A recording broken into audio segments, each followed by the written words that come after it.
네, 지금 이 선거가 뜨거워질수록 후보들의 문제의 발언들도 재조명되고 있습니다. 이번에는 국민의힘인데요. 먼저 장해찬 전 청년 최고위원이 20대 때 올린 SNS 글이 논란입니다.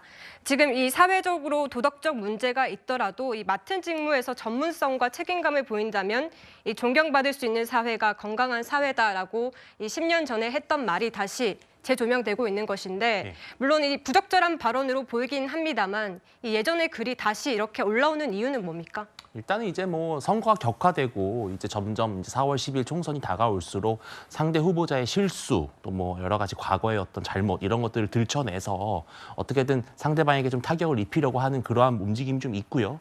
그런데 저는 이번 이 장해찬 전 최고위원 지금 현재 후보가 됐죠. 장해찬 후보의 발언은 사실은 너무나 오래전에 정말 20대 때 그 패기가 넘치던 그런 시절에 본인이 개인적인 자격으로서 한 글이고 또 마침 그 글의 또 내용을 보면은 물론 부적절한 표현이나 이런 것들이 좀 과도한 그러한 표현들이 있지만 네. 결과적으로 장해찬 전 최고위원이 강조하고자 하는 내용 자체가 어떤 사회적으로 문제가 되거나 논란이 되는 사안은 아니기 때문에 이런 것들까지 너무 과도하게 집중적으로 조명해서 한 상대 후보를 이렇게 깎아내리는 것은 바람직하지 않다고 보고요. 저는 또 우리 사회가 이런 게 있습니다. 과거에 비해서 지금 SNS가 너무 발달해 있다 보니까 과거에 했던 발언, 과거의 실수 이런 것들이 되게 부각되는 경향이 있는데 사실 누구나 국민이라면 잊혀질 권리라는 것도 있거든요. 10년 전에 올린 글 때문에 이제 와서 후보직을 사퇴하라? 저는 민주당이 좀 과도한 요구를 하고 있다. 그렇게 따지면 이재명 대표도 사실은 해당이 되는 문제거든요. 좀 공정하게 바라봤으면 좋겠습니다.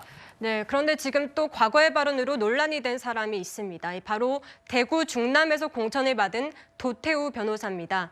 이 한동훈 위원장이 강하게 주장했던 5.18 정신에 위배되는 발언을 한 것으로 드러나면서 지금 사과까지 한 상황인데요, 구정처장님. 네.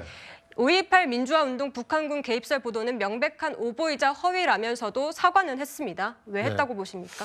그러니까 이제 도태우 변호사 얘기는 그 5.18 민주운동 당시에 뭐 북한군이 개입했을 가능성이 있다 이런 언급을 있었다라는 보도가 있었는데 그 보도 자체가 지금 허위라는 겁니다. 만약 도태우 변호사, 도태우 후보의 얘기가 사실이라면 명백한 이 출판물에 의한 명예훼손이 가능성이 높습니다.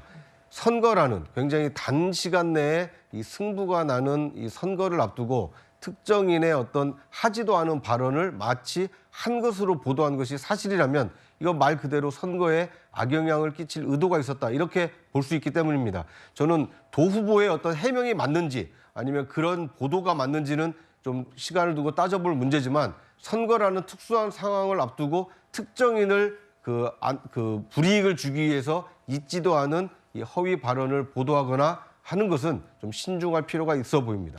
네, 그래도 지금 재빨리 사과를 한 것을 보면 이 논란이 더 불거지는 것은 부담을 좀 느끼는 것 같습니다. 그렇습니다. 그 자체가 가져올 휘발성이 워낙 크기 때문에 그렇습니다.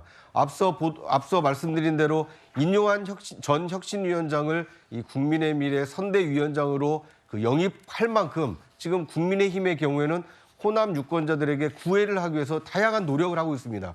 그런데 이 대구에서 출마하는 한 예비 후보가 만약 5.18과 관련된 사실과 부합하지 않은 발언을 했다는 것이 사실이라면 이건 네. 총선에 악영향을 끼칠 수 있기 때문에 신속하게 해명하고 사과하고 그 보도에 대해서 허위라고 분명히 밝힌 것으로 이해가 됩니다. 네, 표심에 영향을 미칠 수 있는 만큼 정확한 보도가 이뤄져야 되겠습니다. 지금 과거의 발언들까지 논란이 되는 걸 보니 이 총선이 코앞이라는 사실이 새삼 느껴집니다.